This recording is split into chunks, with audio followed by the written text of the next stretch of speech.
at gameplay right now, and I believe the cool part that I'm loving here. You had mentioned it before, the Levolution. Yeah. Right. That has been a big point of interest for a lot of players.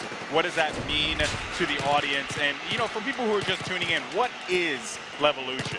So Levolution is a concept that we're combining a lot of the things that we've had in the past and adding a lot of new stuff that creates a dynamic and living environment where players actually not only affect the gameplay by how they fight together, but they also use the environments to fight. We can see examples of big things and small things where people when they take down the big skyscraper, that's of course a very big moment. Yeah. But you see the bollards, for instance, that you can use to prevent tanks from crossing bridges. Where the tank driver then needs to get out of the tank to deactivate those. Yeah. So you create a lot of drama by having these features. You can see small things like destruction on these walls. We have fire extinguishers that you can take out, and they explode and create a smoke screen, which is awesome. We have like metal detectors down in some of the stores in the Galleria, and they're also down in the subway, where if you pass them, you can actually hear that someone is in the area. Yeah. So there's everything from really small things to really big things that actually spices things up and create a dynamic and very living environment.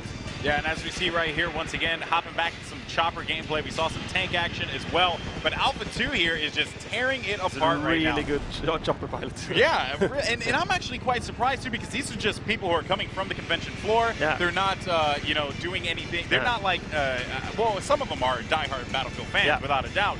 But I think the cool part is just Joes that are playing the game and having a blast. So I do want to ask you a little bit about the various forms He's of going combat. for C now. This is interesting. He will try to tear them down. This is really cool. So he's trying to take them down from the top from the here. chopper. They thought they were safe because they're at the top of the building. But you're never not safe so much. So and that brings me back to the thing I want to talk about, which is the various forms of combat. Infantry base, vehicle base, as well as the air, naval, all that stuff. I mean, only in Battlefield can you get that kind of experience, but how difficult is it to, I guess you could say, balance that out in a sense, and when presenting it to people out there and saying, hey, listen, you can do all these amazing things, what are the initial reactions of people who may never played Battlefield before? I think that's the great thing about Battlefield, that you can play it in so many different ways. So it doesn't really matter who you are as a player.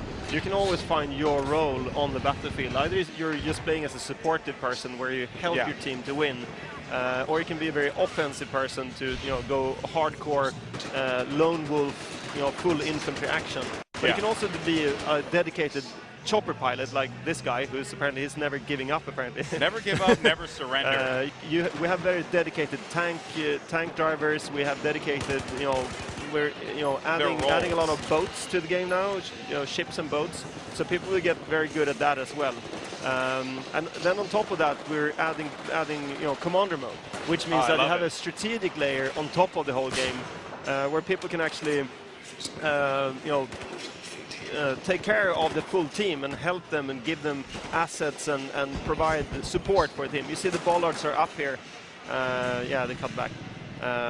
So just looking at how we toggle between players, we can see that all of them are playing the game in a slightly different way, which is exactly what the game is designed to be. Yeah, I mean, as you cycle through the players, you saw there was tank action, there was some helicopter pilots, there was a lot of infantry, which is what I like to do. I like to get down on the ground pound, and rush the objective, push the objective. That's what I'm all about. So, and look at this here, actually, is one player. He's at the top of the skyscraper here, and this is a cool thing, right? Because in the last match we saw, this skyscraper did not last very long. Okay. It was taken down quite quickly, and that guy went jumping off the building. That's awesome. You can parachute. So that adds another element of just gameplay, because that elevated, right? Now it's elevated. It's not brought down, but when it's brought down, though, then the sea territory becomes, the sea flag becomes a much different area. And now when I guess, developing this game, the DICE guys and all that, what was the theory behind the Levolution? Like, why do this? Why why change the map? Why reinvent the wheel? I think it lies in the nature of Battlefield that you want the environment